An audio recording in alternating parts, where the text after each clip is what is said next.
Bismillahirrahmanirrahim. Today's topic of discussion is antibacterial drugs mechanism of action. जब भी हम pharmacology में माइक्रोबायोलॉजी के अंदर जब हम इस चैप्टर को पढ़ते हैं antibacterial drug mechanism of action, antibacterial drug mechanism of resistance, तो हम ये कहते हैं कि कीमो के अंदर इसको कवर कर लेंगे।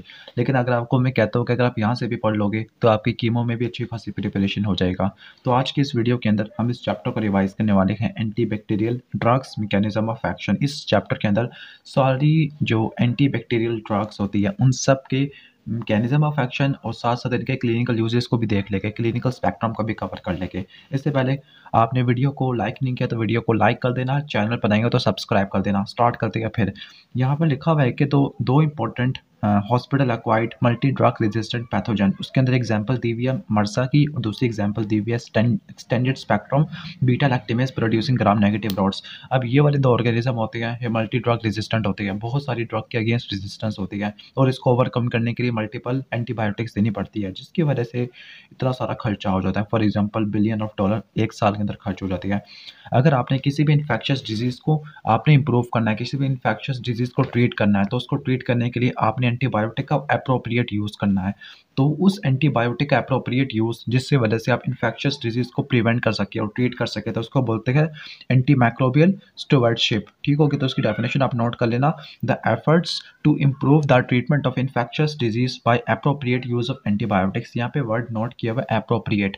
आपने सही डिजीज़ के लिए सही एंटीबायोटिक देनी है। ऐसा ना हो कि एक ही डिजीज़ के लिए मल्टीपल या वही डिफरेंट डिजीज़ के लिए आप एक ही एंटीबायोटिक देते रहो। सिप्रोफ्लॉक्सासिन दे देकर पाकिस्तानियों ने इतनी रेजिस्टेंस क्रिएट कर ली है कि किसी ने भी इतना सोचा ना होगा। इतनी रेजिस्टेंस आ गई है सेप्रोफ्लॉक्सासिन, ओफ्लॉक्सासिन, यहाँ तक कि जो बच्चा पैदा होता है उसके अंदर भी सेप्रोफ्लॉक्सासिन के ओरल ड्रॉप्स दे रहे होते हैं। तो कहने का मतलब है कि किसी भी डिजीज़ के लिए अप्रोप्रिएट एंटीबायोटिक का यूज़ करना ताकि उस इन्फेक्शियस डिजीज़ को हम ट्रीट कर सकें, तो उसको बोलते हैं एंटीमाइक्रोबियल स्टुवर्डशिप। एंटीमाइक्रोबियल स्टुवर्डशिप के कुछ बेसिक प्रिंसिपल्स होते हैं। सबसे पहला प्रिंसिपल ये है कि किसी भी डिजीज़ के लिए इनअप्रोप्रिएट एंटीबायोटिक का इस्तेमाल कम से कम करना है। जिस तरह अगर टीबी का पेशेंट है तो उसमें कोई ऐसा ना हो कि पैनाडोल देना शुरू कर दो या पेनिसिलिन देना शुरू कर दो, तो आपने जो एंटीबायोटिक है इनअप्रोप्रिएट यूज़ है उसको रिड्यूस कर देना है। ठीक हो गया। दूसरी बात यह है कि जो targeted treatment, for example TB के लिए जो स्पेसिफिक ड्रग्स होती है, तो आपने किसी जो ट्रीटमेंट है उसको टारगेट रखना है, टारगेटेड ट्रीटमेंट करना है विद नैरो स्पेक्ट्रम ड्रग्स। ठीक है, जो टीबी के लिए जो नैरो स्पेक्ट्रम ड्रग्स वो यूज़ करनी है कि ऐसा ना हो कि आप सेफ्ट्रियाक्सोन यूज़ कर रहे हो, सेफ्लोस्पोरिन यूज़ कर रहे हो, जिनका कोई काम नहीं है टीबी के अंदर। ठीक है, ओके। तीसरा आपने काम करना है कि आपने उसके एडवर्स इफेक्ट को लिमिट कर देना। ठीक हो गया, एडवर्स इफेक्ट को लिमिट कर देना। वन बाय वन इसके तीनों प्रिंसिपल को एक्सप्लेन करेगा। सबसे पहला प्रिंसिपल है इनअप्रोप्रिएट यूज़ ऑफ एंटीबायोटिक। अब इनअप्रोप्रिएट यूज़ काफ़ी सारी वजहों की वजह से हो सकती है। बाज़ औक़ात ऐसा होता है कि अगर कोई फार्मास्यूटिकल कंपनी है या मेडिकल स्टोर वाला है, वो पेशेंट के कहने पे उसको कोई भी एंटीबायोटिक दे देता है, यहाँ तक कि वो एंटीबायोटिक्स देना शुरू कर देता है जिनके कोई ना कोई प्रिस्क्रिप्शन ज़रूरी होती है। ठीक हो गया, तो इस वजह से एंटीबायोटिक इनअप्रोप्रिएट यूज़ हो जाता है। एंटीबायोटिक इनअप्रोप्रिएट यूज़ होने की वजह से वो डिजीज़ तो ख़त्म नहीं होगा। दूसरा प्रिंसिपल है टारगेटेड ट्रीटमेंट। ठीक है, टारगेटेड ट्रीटमेंट के अंदर आपने किसी न किसी जो डिजीज़ है उसका आपने माइक्रोबायोलॉजिकल डायग्नोसिस बना लेना है और माइक्रोबायोलॉजिकल डायग्नोसिस के बाद आपने इसके स्पेसिफिक ट्रीटमेंट स्टार्ट कर देना है। ओके, लेकिन बाज़ वक़्त ऐसा होता है कि लेबॉरेटरी डायग्नोसिस से पहले और पूरी इन्वेस्टिगेशन करने से पहले आपको एंटीबायोटिक ट्रीटमेंट स्टार्ट करना पड़ता है। उसको बोलते हैं एम्पिरिक थेरेपी। क्या बोलते हैं उसको? एम्पिरिक थेरेपी। एम्पिरिकल थेरेपी के लिए आप ब्रॉड स्पेक्ट्रम एंटीबायोटिक यूज़ करते हो। ओके, लेकिन एम्पिरिक थेरेपी के बाद जैसे ही डायग्नोसिस हो जाए तो आपने ब्रॉड स्पेक्ट्रम से जाना है नैरो स्पेक्ट्रम तक। एम्पिरिक थेरेपी का उम्मीद है कि आपको समझ आ गया होगा कि डायग्नोसिस होने से पहले जो हम ट्रीटमेंट देते हैं, एंटीबायोटिक्स देते हैं, उनको बोलते हैं एम्पिरिक थेरेपी। ओके, अब अपने टॉपिक की तरफ आ जाते हैं। अब जो एंटी माइक्रोबियल थेरेपी का सबसे मोस्ट इंपॉर्टेंट कॉन्सेप्ट है वो है सिलेक्टिव टॉक्सिटी। हमने होस्ट को नुकसान नहीं पहुंचाना, हमने सिर्फ माइक्रो ऑर्गेनिज्म की ग्रोथ को या माइक्रो ऑर्गेनिज्म को किल करना है, लेकिन होस्ट की ग्रोथ को नुकसान नहीं पहुंचाना। इस प्रॉपर्टी को बोलते हैं selective toxicity. Selective toxicity achieve किस वजह से होती है? क्योंकि यूकैरियोटिक और प्रोकैरियोटिक सेल में मेटाबॉलिक डिफरेंस होता है, स्ट्रक्चर का डिफरेंट होता है। फॉर एग्जाम्पल जो पेनिसिलिन है, सेफ्लोस्पोरिन है, ये पेप्टिडोग्लाइकेन के सिंथेसिस को ब्लॉक कर देती है और पेप्टिडोग्लाइकेन सेल वाल का कंपोनेंट होता है जो कि सेल वाल प्रोकैरियोट्स में होती है। यूकैरियोट्स में सिवाय फंजाई में भी काइटिन टाइप की होती है। ठीक है, यानी ह्यूमन सेल स्पेयर हो जाती है पेनिसिलिन के और सेफ्लोस्पोरिन के एंटीबैक्टीरियल एक्शन से। ओके, अब 4 मेजर साइट है बैक्टीरियल सेल की जो कि डिफरेंट होती है ह्यूमन सेल से, जिसकी वजह से हम कह सकते हैं कि जो एंटीबैक्टीरियल ड्रग है या एंटी माइक्रोबियल थेरेपी है वो सिलेक्टिव टॉक्सिटी होती है। तो पहला है सेल वाल। ह्यूमन के पास सेल वाल नहीं होता।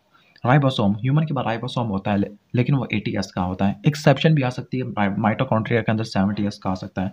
न्यूक्लिक एसिड का स्ट्रक्चर और नेचर है तो सेल मेम्ब्रेन। आपको पता है कि यूकेरियोटिक सेल के अंदर जो सेल मेम्ब्रेन होती है इसमें स्टीरोल होता है, लेकिन सॉरी मैंने बता दिया, बैक्टीरिया के सेल मेम्ब्रेन के अंदर स्टीरोल नहीं होता सिवाय एक के, वो है माइकोप्लाज्मा। और न्यूक्लिक एसिड आपको पहले से बताया कि वहाँ पर क्रोमोसोम एक सिंगल क्रोमोसोम होता है, जबकि हमारे पास 23 पेयर ऑफ क्रोमोसोम होती है। न्यूक्लियर मेम्ब्रेन नहीं होती और डिस्टिंक्ट न्यूक्लियस नहीं होता किसके अंदर, प्रोकैरियोटिक सेल के अंदर। ओके ठीक है। अब यहाँ पे कंपेयर कर रही है एंटीबैक्टीरियल ड्रग को एंटीवायरल ड्रग से। कहती है कि हमारे पास ज़्यादा एंटीबैक्टीरियल ड्रग है as compare to antiviral drug है, क्योंकि जो ऐसी ड्रग को डिज़ाइन करना जो वायरस की रेप्लिकेशन को इनहिबिट करे, क्योंकि वायरसेस ने हमारे सेल के फंक्शन को, होस्ट के नॉर्मल फंक्शन को यूज़ करना होता है अपनी सिंथेसिस के लिए, अपनी रेप्लिकेशन के लिए। तो एंटीबैक्टीरियल ड्रग मार्केट में ज़्यादा है as compare to antiviral drug. अब एंटीबायोटिक को दो कैटेगरी में डिवाइड करते हैं on the basis of the spectrum of action. कुछ ब्रॉड स्पेक्ट्रम होती है जो बहुत सारे माइक्रो ऑर्गेनिज्म को किल कर सकती है, कुछ होती है नैरो स्पेक्ट्रम। ब्रॉड स्पेक्ट्रम के अंदर एग्जांपल है टेट्रासाइक्लिन की। जो टेट्रासाइक्लिन होती है, पहले आपको पता होना चाहिए टेट्रासाइक्लिन अमाइनो ग्लाइकोसाइड या प्रोटीन सिंथेसिस इनहिबिटर होता है। 30 राइबोसोमल सब यूनिट पे जाके बाइंड करते हैं जो, ठीक है। अब ये किस किस के खिलाफ काम करते हैं, gram positive organism, gram negative organism. इसके अलावा सी आर क्या होता है, क्लाइमीडिया और रिकेट्सिया, दोनों ऑब्लिगेट इंट्रासेलुलर पैरासाइट है। माइकोप्लाज्मा और कुछ प्रोटोजोआ के लिए भी हम टेट्रासाइक्लिन यूज कर सकते हैं। जैसे आपको पता है कि जो मल्टी ड्रग रेजिस्टेंट जो होता है, मलेरिया होता है, उसके लिए जो ड्रग चॉइस होती है वो डॉक्सीसाइक्लिन हम यूज़ करते हैं मैफ्लोक्विन के साथ मिला के। ओके, तो ये आपको बता दिया कि ब्रॉड स्पेक्ट्रम होता है किसका, ये ब्रॉड स्पेक्ट्रम होता है टेट्रासाइक्लिन का। टेट्रासाइक्लिन ग्राम पॉजिटिव और ग्राम नेगेटिव दोनों के खिलाफ काम करते गए कि यहाँ पे उन्होंने ग्राम पॉजिटिव रॉड लिखा हुआ है, लेकिन क्लाइमीडिया, माइकोप्लाज्मा और प्रोटोजोआ के अगेंस्ट भी जाके काम करती होती है। जो नैरो स्पेक्ट्रम एंटीबायोटिक्स हैं ये किसी स्पेसिफिक टाइप के अगेंस्ट काम करती है। पहले एग्जांपल लिखी हुई है वेनकोमाइसिन की। वेनकोमाइसिन आपको पता है कि वेनकोमाइसिन किसके खिलाफ काम करती है, वेनकोमाइसिन ट्रांसग्लाइकोसाइलेशन वाले स्टेप को ब्लॉक कर देती है। ओके, तो पहली बात कि कोलोस्ट्रीडियम डिफिसिल के लिए बैकअप ड्रग है और ये इस्तेमाल होती है किसके लिए, इस्तेमाल होती है मर्सा के लिए। ओके, मर्सा के लिए। और उसके अलावा ये PRSP के लिए भी इस्तेमाल होती है, पेनिसिलिन रेजिस्टेंट स्ट्रेप्टोकोकस निमोनियाई या नीमोकोकस के लिए इस्तेमाल होती है, लेकिन इसमें आप सेफ्ट्रायोक्सोन के साथ मिला के उसको देते होते हो। ओके, और आपको पता है कि एंटीरोकोकस के अंदर, स्टेफिलोकोकस के अंदर रेजिस्टेंस भी आ सकती है, और रेजिस्टेंस का मैकेनिज्म है कि वो एलानिन को रिप्लेस कर लेती है लैक्टेट से। अब ये था स्पेक्ट्रम ऑफ एक्शन। अब डिपेंडिंग अपॉन वो किस जगह पे जाके काम करती है, ग्रोथ को इनहिबिट करती है या फिर उसको किल करती है। तो एंटीबायोटिक हम दो कैटेगरी में भी डिवाइड कर सकते हैं, बैक्टीरियोसाइडल और बैक्टीरियोस्टैटिक। ठीक है, बैक्टीरियोसाइडल और बैक्टीरियोस्टैटिक। एक आपको बता दूं कि जो इम्यूनो कॉम्पिटेंट इंडिविजुअल होता है, इम्यूनो कॉम्पिटेंट जिसका इम्यून सिस्टम काम कर रहा है, उसके अंदर आप बैक्टीरियोस्टैटिक और बैक्टीरियोसाइडल दोनों दे सकते हो, लेकिन जिसका इम्यूनो कॉम्प्रोमाइज्ड है उसके अंदर सिर्फ बैक्टीरियोसाइडल दोगे, बैक्टीरियोस्टैटिक नहीं दोगे। असल में जो बैक्टीरियोसाइडल ड्रग्स होती है, बैक्टीरियोसाइडल ड्रग्स ये करती क्या है, बैक्टीरियोसाइडल ड्रग्स ये बैक्टीरिया को डायरेक्टली किल कर देती है।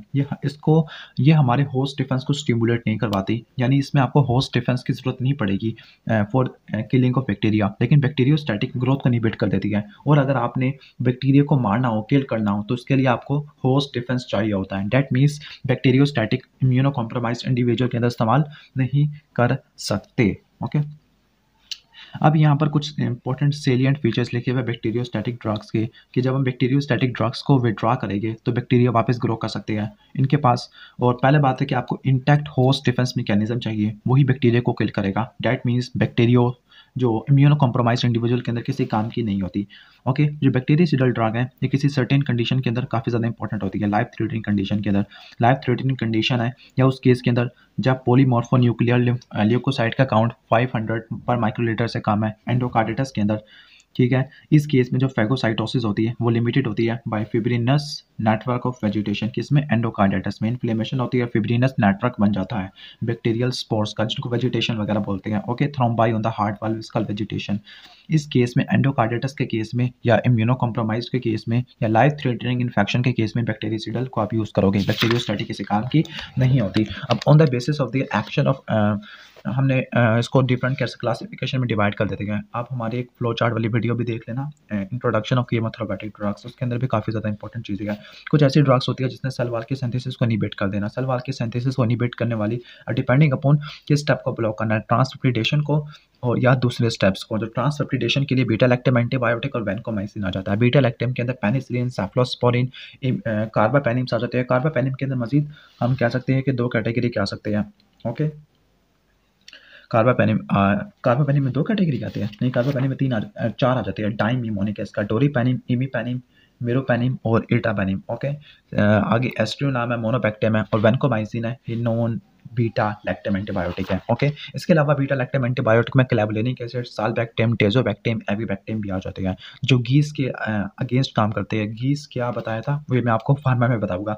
ओके, तो कुछ ऐसी होती है जिसने पेप्टिडोग्लाइकन की दूसरे स्टेप्स को ब्लॉक कर देना होता है। फॉर एग्जांपल इसमें साइक्लोसेरिन है, बेसिट्रेसिन होती है। ओके, बेसी जो ग्राम पॉजिटिव के लिए काम करती है, साइक्लोसेरिन टीबी के अगेंस्ट काम करती है। ओके, जो साइक्लोसेरिन होती है ये डी एलानिन की इनकॉर्पोरेशन को ब्लॉक कर देती है, specifically into pentapeptide side chain of peptidoglycan. Okay, कुछ ऐसी ड्रग्स होती है जिसने प्रोटीन के सिंथेसिस को ब्लॉक कर देना होता है, तो प्रोटीन के सिंथेसिस को स्पेसिफिकली 30S पर जाके बाइंड करती है। इसका मिमोनिक होता है एट अमाइनोग्लाइकोसाइड टेट्रासाइक्लिन। टेट्रासाइक्लिन के अमाइनोग्लाइकोसाइड के अंदर ही स्पेक्टिनोमाइसिन आ जाती है जो कि गोनोरिया के लिए बैकअप ड्रग होती है। 50S राइबोसोमल सबयूनिट पे बाइंड करती है ड्रग। इसमें कौन कौन सी आ जाती है, टेट्रासाइक्लिन को आप हटा दो, बाकी जो ड्रग्स आती है वो आ जाती है। फॉर एग्जाम्पल क्लोरामफेनिकोल है, क्लोरामफेनिकोल ने किस एंजाइम को ब्लॉक करना है आपको पता है, पेप्टिडाइल ट्रांसफेरेज को ब्लॉक करना होता है क्लोरामफेनिकोल ने। इसके अलावा जो मैक्रोलाइट्स होती है इसमें एरिथ्रोमाइसिन है, जिथ्रोमाइसिन है, क्लैरिथ्रोमाइसिन है, फिडॉक्सामाइसिन है। ओके, ये करते क्या है, फिडॉक्सामाइसिन है, क्लिंडामाइसिन है, ये करते क्या है, ये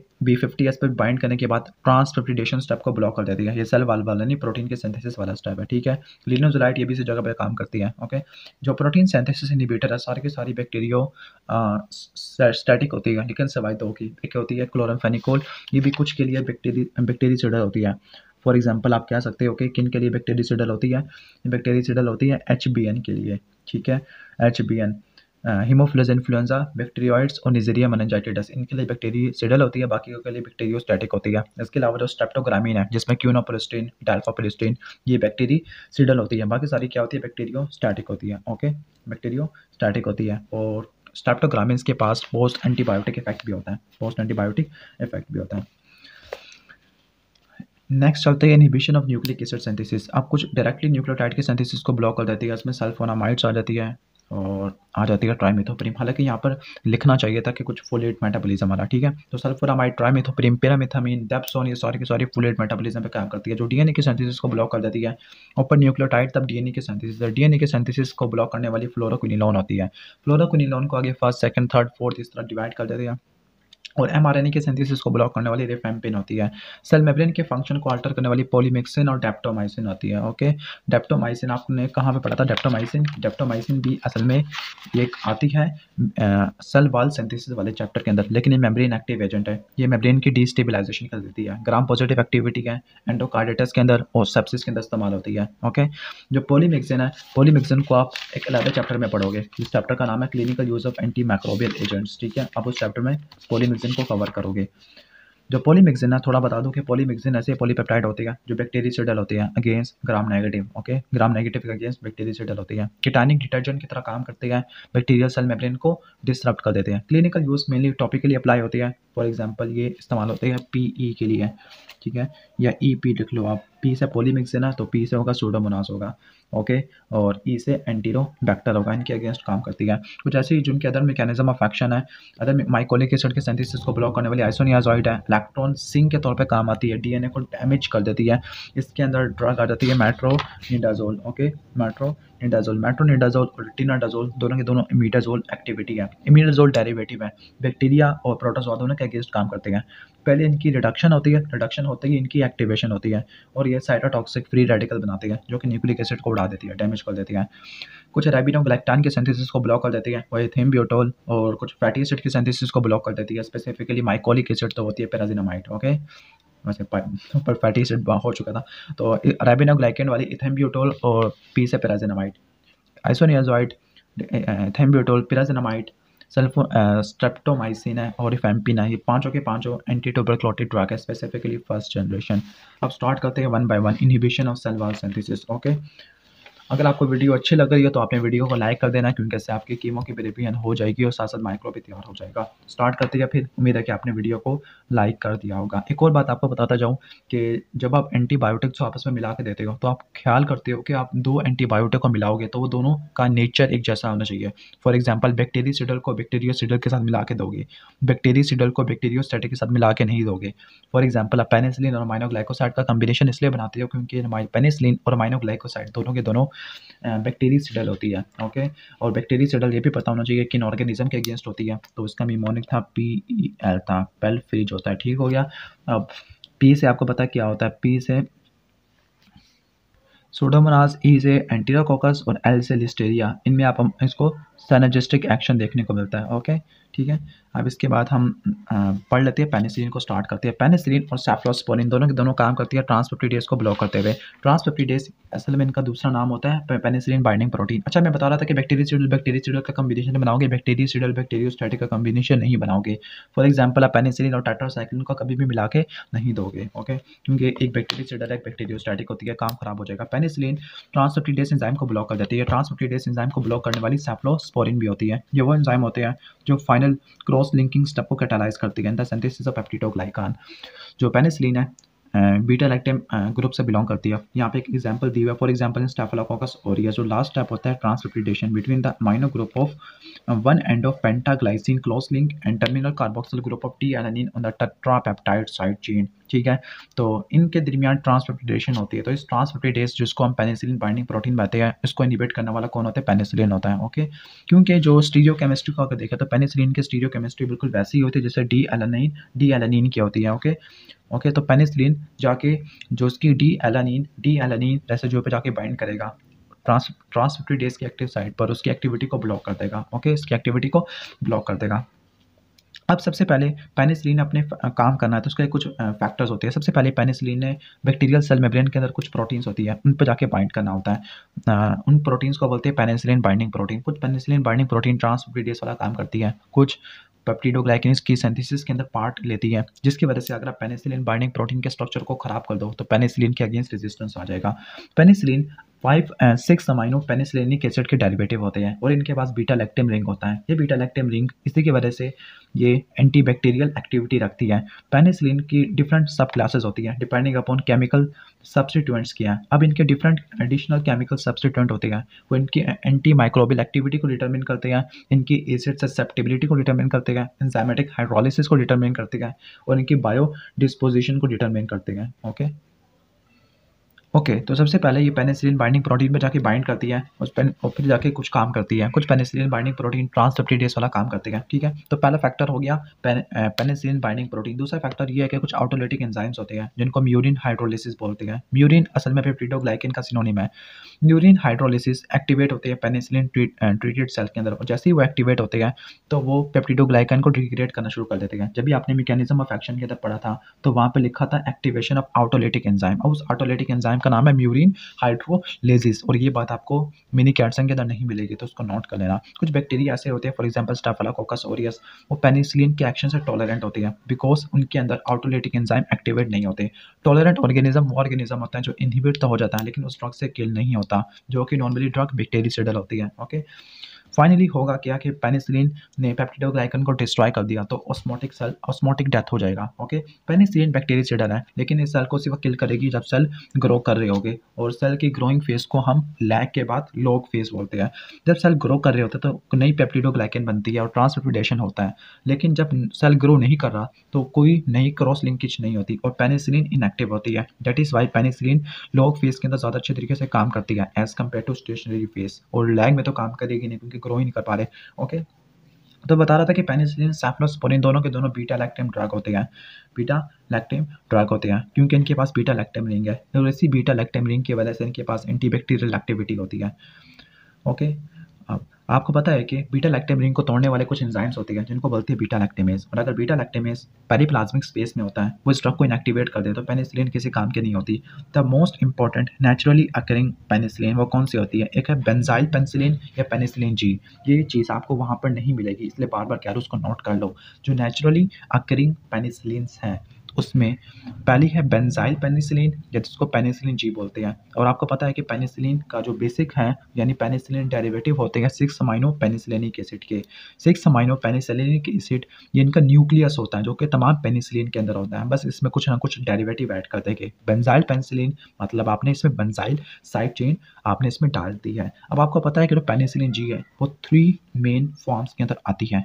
कौन सी? Benzyl penicillin. पहला है एक्वस पेनिसिलिन, दूसरा प्रोकेन पेनिसिलिन और तीसरी बेंजाथीन पेनिसिलिन। ओके, अब इसमें जो एक्वस पेनिसिलिन है, एक्वस पेनिसिलिन बहुत जल्दी मेटाबोलाइज हो जाती है, लेकिन जो प्रोकेन पेनिसिलिन है इसके अंदर पेनिसिलिन जी कंजुगेटेड होती है प्रोकेन के साथ। आपको पता हो कि प्रोकेन क्या है, बल्कि ये आपने बताना कमेंट सेक्शन के अंदर, या चलो मैं हिंट दे देता हूँ। प्रोकेन, टेट्राकेन, बेंजोकेन कुछ एनेस्थेटिक वाले थे, लोकल एनेस्थेटिक। ओके, तो ये वाली जो ड्रग होती है इसकी और इसकी, इन दोनों का मेटाबॉलिज्म काफ़ी ज़्यादा स्लो होता है। इन दोनों का मेटाबॉलिज्म काफ़ी ज़्यादा स्लो होता है और इन दोनों को आप इंट्रामस्कुलर फॉर्म में दोगे। जब इनका मेटाबॉलिज्म काफ़ी स्लो होगा तो इनका प्लाज्मा हाफ लाइफ काफ़ी ज़्यादा होती है और ये ब्लड स्ट्रीम में स्लोली रिलीज होती है। तो इन दोनों को आप यानी आप इसको डिपोर्ट प्रिपरेशन कह सकते हो। इन दोनों को मिला के मिनी कैट्सन के अंदर इन दोनों को डिपोर्ट प्रिपरेशन के अंदर लिखा हुआ है, लेकिन आप बेंजाथीन का आप याद रख लो, डिपोर्ट प्रिपरेशन की फॉर्म में देती है।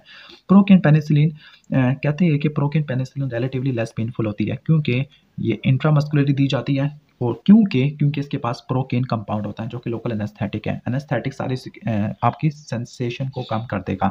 ओके, आपको ये भी पता है कि जो पेनिसिलिन्स होती है, कुछ पेनिसिलिन गैस्ट्रिक एसिड से रेजिस्टेंट होती है। इसका निमोनिक होता है वोडका, या ये सी बनेगा। अब ये VOD के इनसे क्या बनता है ये आपने मुझे बताना है कमेंट सेक्शन के अंदर, ठीक है।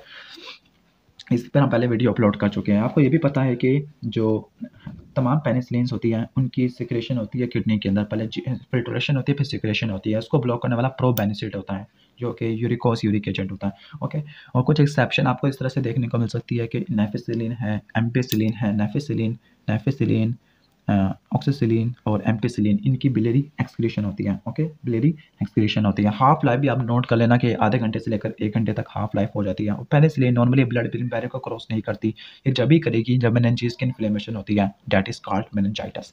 जो बेंजाइल पेनिसिलिन है जिसकी आपने 3 फार्मूलेशन पढ़ी थी, aqueous penicillin G, procaine penicillin G और बेंजाथीन पेनिसिलिन जी, तो ये मोस्ट वाइडली यूज्ड और ये नेचुरल पेनिसिलिन के अंदर आ जाती है। ठीक है, कौन कौन सी आ जाती है नेचुरल पेनिसिलिन के अंदर?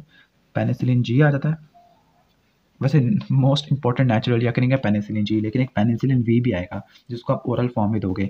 ओरल फॉर्म में वो ओरोफिलेंजियल इन्फेक्शन के अंदर काम आती है। जो बेंजाइल पेनिसिलिन या पेनिसिलिन जी होती है वाइडली यूज होती है, इफेक्टिव होती है, लेकिन इसके 4 डिसएडवांटेजेस होते हैं। 3 को तो हम ओवरकम कर लेते हैं बाई केमिकल मॉडिफिकेशन, लेकिन चौथे को नहीं कर पाते। ओके, तो यहाँ पर एडवांटेजेस पढ़ लेते हैं।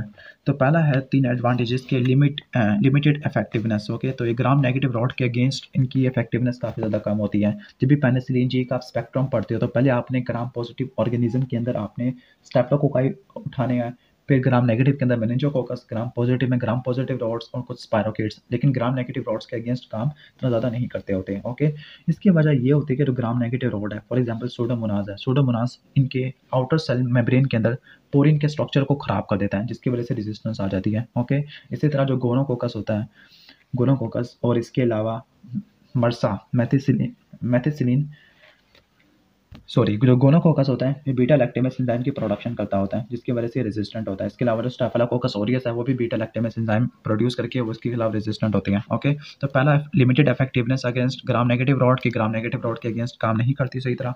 दूसरा ये गैस्ट्रिक एसिड से हाइड्रोलाइज हो जाती है जिसकी वजह से आप इसको ओरली नहीं देते बल्कि आप इसको इंट्रामस्कुलर या इंट्रावेनस फॉर्म में दोगे। बाकी यहाँ पर एक्टिविटी ऑफ सिलेक्टेड पेनिसिलिन में दिखाता हूँ उसको। या तीसरा ये है कि ये बीटा लैक्टेमेस इनएक्टिवेशन हो जाती है। बीटा लैक्टेमेस गोनोकोकस से प्रोड्यूस होती है, स्टेफिलोकोकस ऑरियस से प्रोड्यूस होती है और काफ़ी ज़्यादा, और ग्राम नेगेटिव रॉड से भी प्रोड्यूस हो जाती है। ओके, ग्राम नेगेटिव रॉड से, जिसकी वजह से हम कह सकते हैं कि ग्राम नेगेटिव रॉड के अगेंस्ट किसी काम की नहीं होती।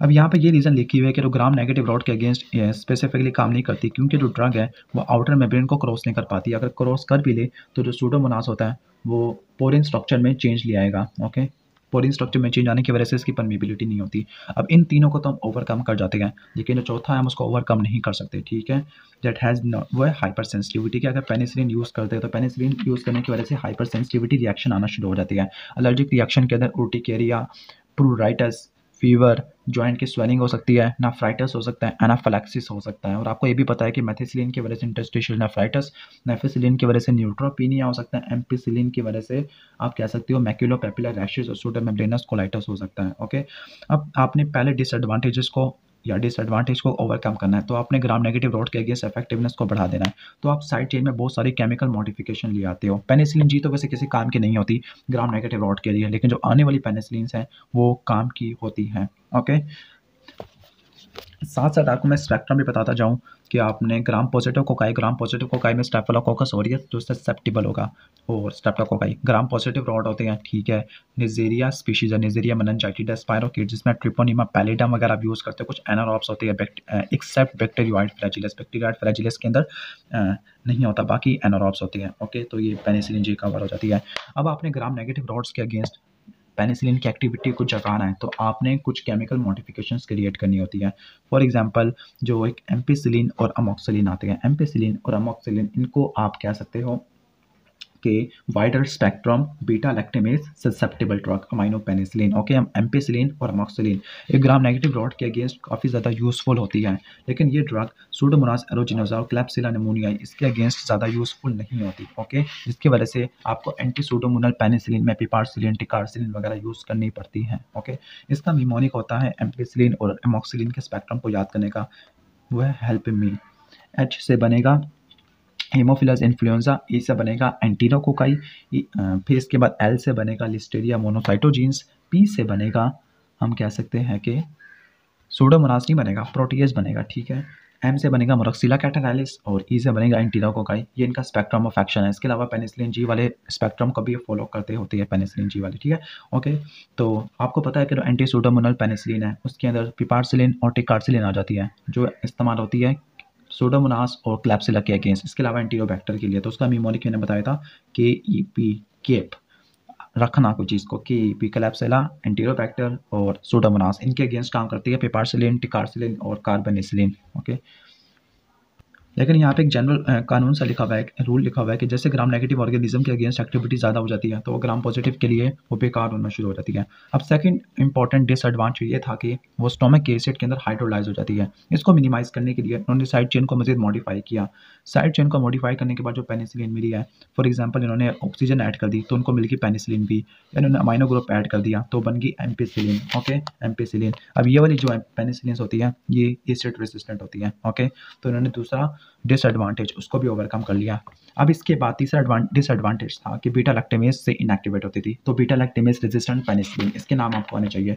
इसमें मेथिसिलिन, नेफिसिलिन, ऑक्सासिलिन आ जाती है। ओके, ठीक हो गया। तो जिसकी वजह से स्टेफिलोकोकस ऑरियस, अब इसको भी हम डिस्ट्रॉय कर देते हैं, लेकिन कभी कभार staphylococcus aureus penicillin binding protein के अंदर चेंज ले आएगा। ओके, जिसकी वजह से वो मर्सा कहलाएगा, या जो नीमोकोकस है वो भी चेंज ले आए तो पेनिसिलिन जी से रेजिस्टेंट होना शुरू हो जाएगा। ये इस्तेमाल हो जाता है नीमोकोकस के अंदर। ओके, ठीक हो गया।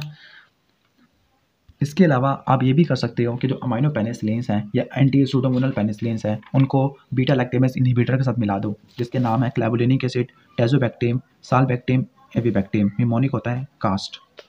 इनके साथ मिला दोगे तो फिर भी इनका स्पेक्ट्रम काफ़ी ज़्यादा हो जाएगा। जैसे आप अमोक्सिलिन को क्लैवुलिनिक एसिड के साथ मिला के देते हो, पिपारसिलिन को आप टेजोबैक्टेम के साथ मिला के देते हो।